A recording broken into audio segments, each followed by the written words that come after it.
And for more on the BRICS Summit, I'm joined by Kuang Weilin. He's a former Chinese ambassador as well as former minister counselor at the Chinese Embassy in the United States. Thank you so much for joining us. Thank you very much. Thank you very much. President Xi Jinping spoke about the blueprint for development of the BRICS countries. What do you make of it? I think that the BRICS leaders met for the first time 5 years ago, launching the annual event for member states. That was a very important event. For the past 5 years, so many achievements have been made, and member states have cooperated with each other very well on many issues. A lot of achievements have been made. So now, after 5 years, it is time to consider what next. So how to move forward regarding the development and the cooperation of BRICS. So in my view, when President Xi talked about a blueprint, he meant two things. One is that the vision for the future development of BRICS. So actually, he offered his own ideas about the vision. Right? He said that the member states should work together to become a constructor of an open world economy, facilitator of the democratization of international relations, and a driving force for the better global governance. And the member states should also work together to set up a new framework of win-win cooperation. Secondly, I think the member states should consider how to build a closer, a more comprehensive, dynamic partnership. And I think that the establishment of the bank and the contingency reserve arrangement is a new testament of the determination of the member states to move forward. You know, the bank has been the big news this week, and we saw that it will be located in Shanghai. So how would you characterize China's role in BRICS? Well, some people say China is the leader. I don't think that China is the leader, nor does China want to be. I think that China is a strong supporter and active participant.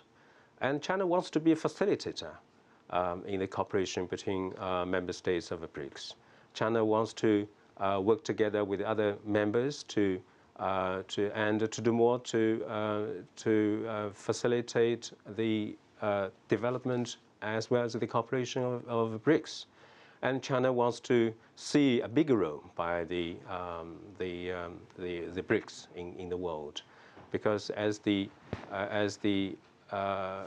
organization of developing countries and emerging economies, the BRICS should become an active and positive force in promoting peace, development, and cooperation in the world.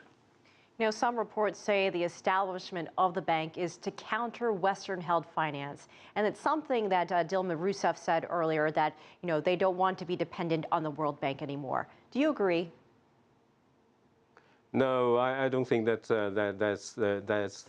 don't think that's accurate. I think that certainly the establishment of the bank as well as the contingency reserve fund is one of the highlights of the summit, and it is a gigantic, very big step by the member states to forge a very close partnership in a financial field. And I think that it is designed to open up more opportunities between member states as well as between members and other developing countries.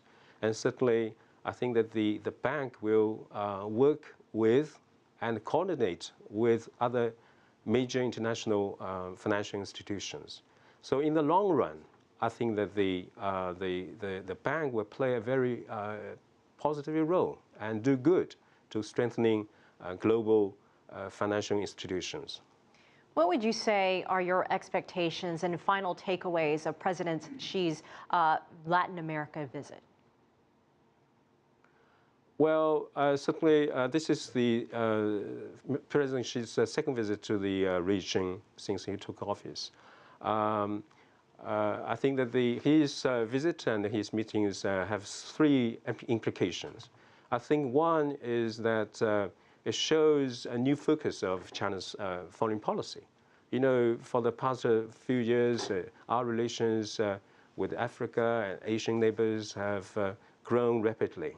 Now we want to be more focused on relations and cooperation with Latin American countries. So this is a new trend. Secondly, I think that the visit will certainly boost our relations with the four countries the president is visiting, because the relations, China, these four countries enjoy long-term, very good relations. There are no major political hurdles. The economies on both sides are complementary in nature. So China, these countries face a lot of opportunities for big cooperation.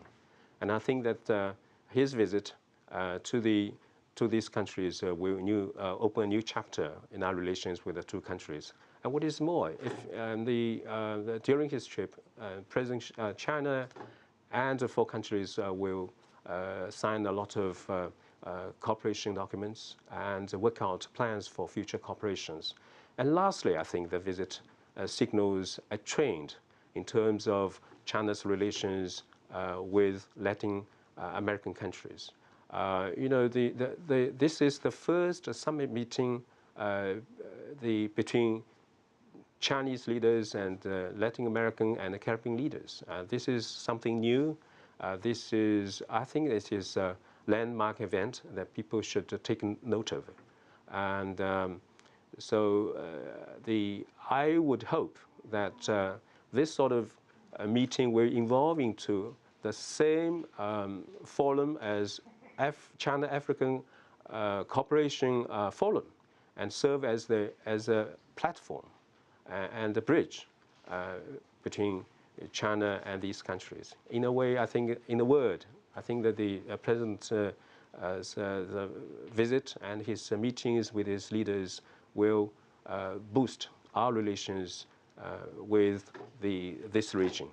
All right, Ambassador Kuang Weilin, we appreciate your time.